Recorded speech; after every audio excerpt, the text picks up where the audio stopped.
I'm Janelle, and today I'm going to talk about 4 of the 5 steps that you'll go through to begin your doctoral training in Heidelberg. The 4 steps I'll be covering here are: Step 1, finding a supervisor. Step 2, signing a doctoral agreement. Step 3, registering in heiDOCS. And Step 4, being admitted to your faculty. We'll cover the 5th and final step, enrolling at the university, in a separate video. Let's start at the beginning with the most fundamental step. The first thing you'll need to do is to find a professor at the university who agrees to be your doctoral supervisor.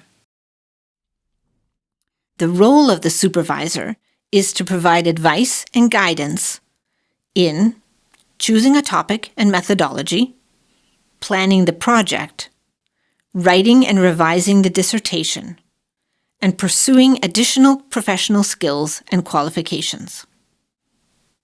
A supervisor can be a professor, an associate professor, or a junior group leader.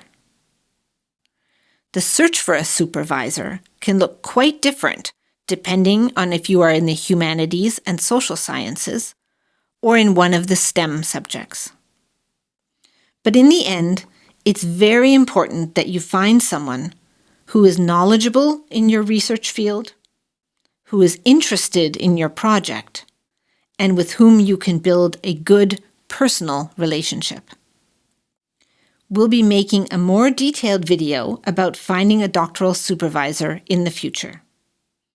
Until that time, you can find information about this step on our website, and you can also contact us in person at the service point for advice and support. At this point, I need to mention that the next 2 steps are somewhat different for doctoral candidates in the biosciences and physics and astronomy. In these research fields, we'd recommend that you read carefully through the appropriate faculty website about doctoral training while you're looking for a supervisor. Both faculties provide information about where to find a supervisor, research group, or doctoral position on their websites. And they also include Step 2, the doctoral agreement, and Step 3, registration in heiDOCS, in their admissions procedures. This means that you don't need to take care of these 2 steps on your own. So at this point, the physicists, astronomers, and biologists watching this video can skip ahead to Step 4 for admission to the faculty. For everyone else, once you've found a professor who agrees to be your supervisor, the next step is to fill out and sign a doctoral agreement with them. And this is also the first step towards applying for admission to your faculty, which I'll talk about in a moment. You can have a look at your faculty's website to find out more about the doctoral agreement and to find the form that your faculty uses. After you have signed your doctoral agreement with your supervisor, you need to register in the online portal for doctoral training called heiDOCS.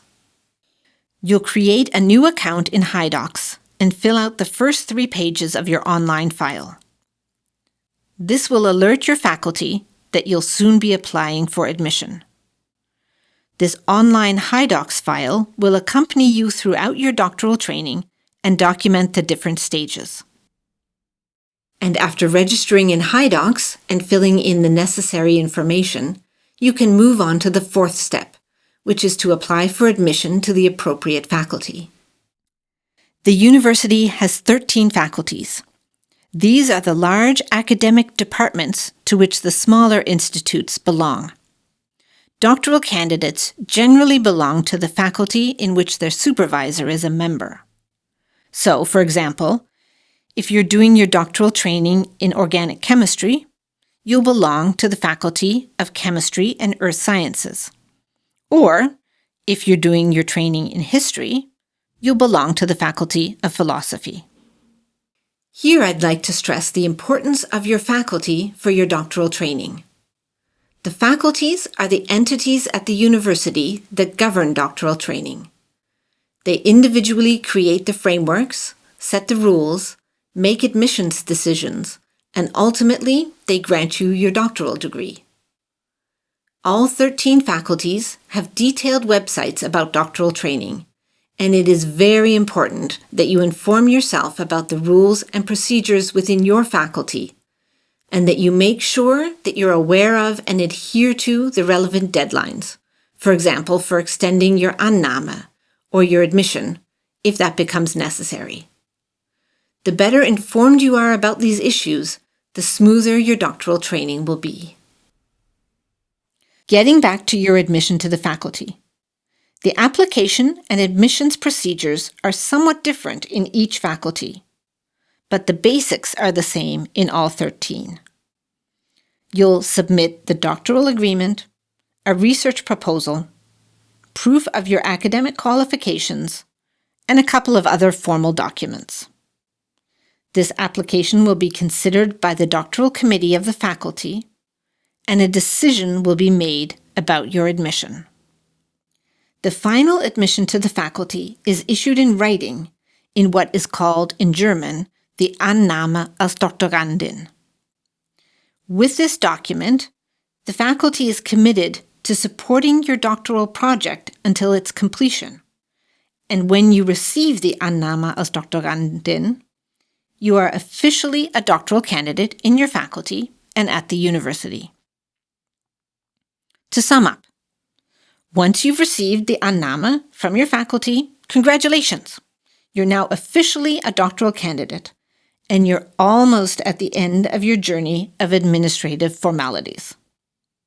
The final step is to take care of your enrollment as a student at the university. And because this is somewhat complicated, we're going to take you through it in a separate video. I hope that this video has helped you understand the initial formalities of your doctoral training. All of this information is also on our website for you to refer back to at any time. If you have any questions, please don't hesitate to contact us by email or to visit us in person at the service point.